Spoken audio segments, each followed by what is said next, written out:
Jai Siya Ram. Namaskar and welcome to the English edition of BharatVichar, the Sumit show. First of all, I take this opportunity to wish you all a very happy new year as per the Gregorian calendar of 2024. I hope and pray this new year is best and full of prosperity for all of us. And as usual, I would like to request you to kindly subscribe to our channel. We have crossed 1,000 subscribers. It's all because of your support. Thank you very much. Like our videos, subscribe our channel. Do not forget to press the bell icon and kindly share our videos on your social media. Now, what are we going to discuss today, friends? I know it's the 1st of January and a lot of you are busy partying, and some parts of the world, the new year is right now, and there are things which are happening, there are things which are unfolding. So I thought, let me get to you and talk about what has India achieved as big milestones in 2023. What are the 10 big milestones of India? In my opinion, and as per my analysis, look, the first milestone, the big milestone of India was fifth largest economy. Now, India, by the virtue of its presence, became the fifth largest economy of the world. From a fragile 5 to top 5, it was a bit of a climb. And by I think October, November, we had crossed $4 trillion. I had made a video on that, which you must have seen. Now, we are stone's throw from Japan and Germany. Now, I can tell you, next year, this date, this time when I will meet you, I am very sure we'll be the third largest economy in the world by GDP, and by PPP, we are already crossed $14 trillion. So that is the first achievement, I think. Second achievement, which I believe we did fantastically well, was G20. Because in G20, under our leadership, we had a unanimous declaration, which has never happened in G20 before. With the Russian-Ukrainian conflict going on, we could get a unanimous declaration done. We could make the first biofuels alliance. That was a very, very important thing, and we could have UAE as a part of it. They are one of the oil producers. And not only that, what we call IMAC, India, Middle East, European Economic Corridor, which is the biggest of its kind, that was conceptualized in that, which is an alternate to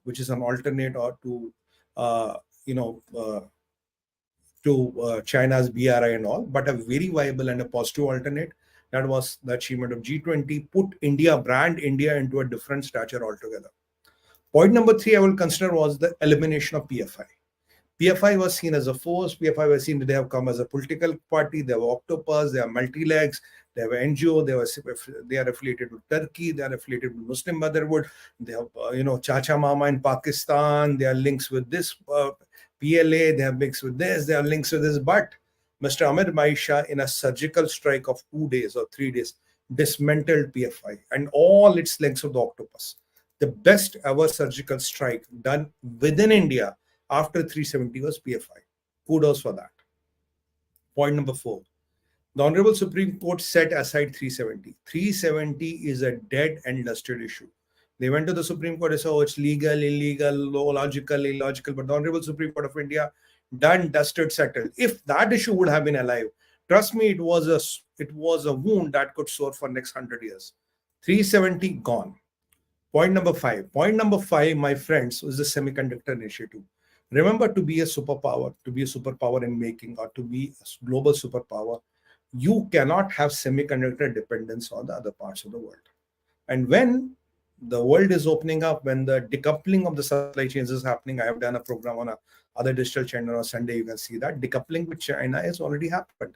When the decoupling of the supply chains from China is happening, you cannot be left in the semiconductor business, because semiconductor business plus its impact on imports and exports and all together has an impact of $1 trillion. $1 trillion.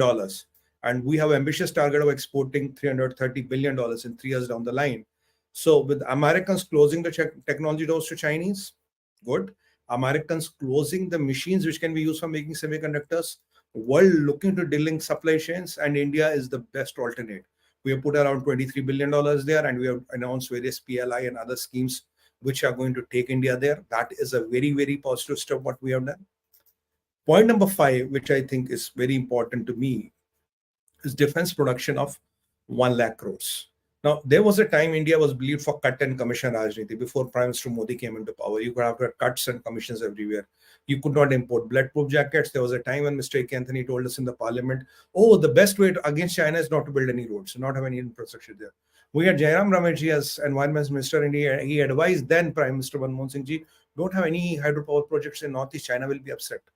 Now, after 1 lakh crores of defense production, India is becoming a superpower. Because to be a superpower, what you need to be self-dependent on arms and give arms to the people who are your friends geopolitically and where your interests are served. Like we are giving BrahMos to Philippines, we are giving weapons to Vietnam. That is a way to contain China.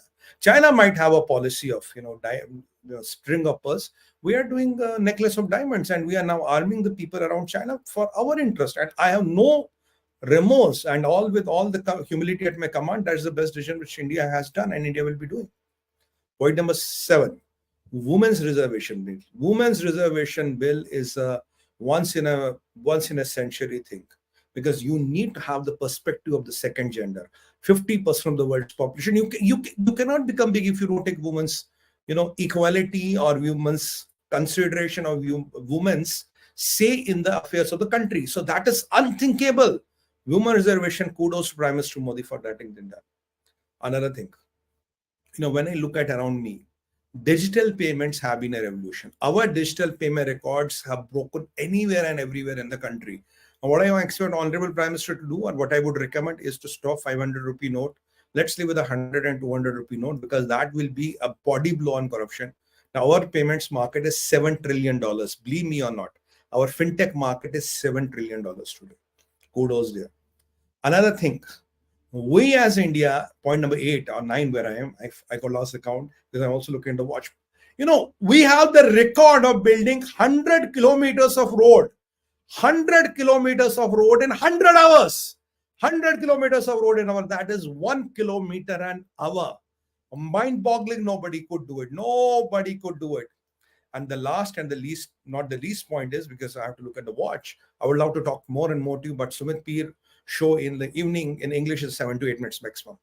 The last and the least thing is very robust, upfront, independent, religion-free foreign policy, supporting countries like Israel, going to Israel, and also giving humanitarian aid to people in Gaza. But with a very upfront, muscular foreign policy, we are also building our military might at an alarming scale. Now, India is a military power today in recognition. These are the 10 major things which I see which happened in 2013, in compliments to Prime Minister Modi under his visionary leadership, Dr. Jaishankar, Amit Bhai Shah, BJP, and all the patriotic Indians, wherever you are in the world, you have contributed to this cause. On that note, I would like to end my thought here. Thank you very much for joining. Wish you again a very happy Gregorian calendar new year. Vande Mataram, Bharat Mata ki Jai, and as always, Har Har Har Mahadev.